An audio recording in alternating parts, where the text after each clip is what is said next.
நமஸ்காரம்.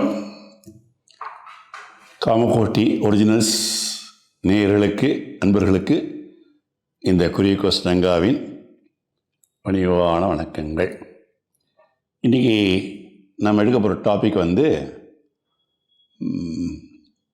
ஜோசியர் சொன்னபடி நவகிரக ஹோமம் செஞ்சாக்கா நல்லது நடக்காட்டி கூட நிச்சயமாக அது கெடுதல் நடக்காது, ஏற்படாது அப்படின்னு பெரியவா சொன்னது.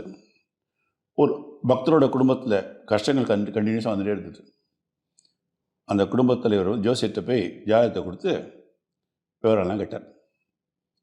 எக்கச்சக்கமாக கிரகதோஷம், நவகிரக தோஷம், பெரிய லெவலில் செய்கிறது தான் பரிகாரம் அப்படின்ட்டார். பெரியவாள்கிட்ட அனுமதி கேட்கறதுக்காக அந்த பக்தர் வந்தார். பெரியவா ஜோசியர் சொன்னபடி நவகிரகம் செஞ்சால் நல்லது ஏற்படாட்டி கூட நிச்சயம் கெடுதல் ஏற்படாது அப்படின்னு ஒரு சிந்தனைக்குரிய பதிலை சொல்லிட்டு போயிட்டான். பக்தருக்குரிய குழப்பம், ஹோமம் செய்யறதா வேண்டாம்.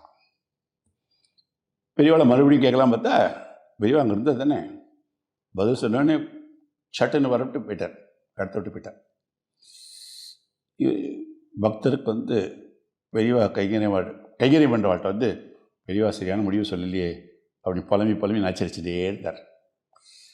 அவர் என்ன பண்ணார், தொல்லை தாங்காமல் சிஷ்யர் பெரியவாள்கிட்ட போய் பக்தரோட ஆதங்கத்தை போய் சொன்னார், இந்த மாதிரி அப்படின்னு. அதுக்கு பெரியவா சொன்ன பதில் என்ன தெரியுமா? எல்லாருக்கும் அவளுக்கு கடமை ஒன்று இருக்குது. என் வீட்டில் தாத்தா பாட்டி எல்லாம் சரிவர கவனித்து போஷிக்கணும், அது முக்கியமான கடமை. ரெண்டாவது, வீட்டு வாசலுக்கு பிச்சை கேட்கிறவர்கள்ட்டெல்லாம் கூடுமான வரைக்கும் தர்மம் செய்யணும். ரெண்டாவது. மூணாவது, தாகத்தோட வருவாளுக்கெல்லாம் தண்ணி கொடுக்கணும். நாலாவது, ஏழைகள், சமயக்காரா, தொழிலாளிகள், வேலை செய்கிறவா எல்லாத்தையும் அவளெல்லாம் நிந்தனை செய்யக்கூடாது, பிரியமாக நடத்தணும். இதுலேருந்து அந்த குடும்பத் தலைவர் இந்த நற்செயல்கள்லாம் செய்யலை, நற்செயல்களாக செய்யலைங்கிறது ஓரளவு ஊக்க பிடிச்சது. அந்த சீடர் பக்தர்கிட்ட போயிட்டு, நீங்கள் உங்கள் கடமையெல்லாம் சரியாக தவறாமல் செஞ்சால் போதுமா, ஹோமெல்லாம் செய்ய வேண்டிய அவசியம் இருக்காது, எல்லாம் சரியாயிடும் அப்படின்னு பெரியவா சொன்னேன் அப்படின்னு சொன்னார். பக்குவமாக பக்தர்கள் நெஞ்சில் முள்ளு குத்துன மாதிரி இருந்தது. பெரியவாள்கிட்ட மறுபடியும் வந்தால் துஷ்டத்தனங்கள்லாம் ஒத்துட்டார். பெரியவா பரம்பரையாக அந்த துஷ்டத்தனம் வந்துடுது.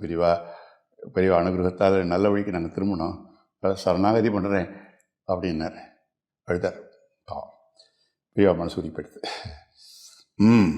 சேவமாரு அப்படின்னு ஆசீர்வதிச்சார்.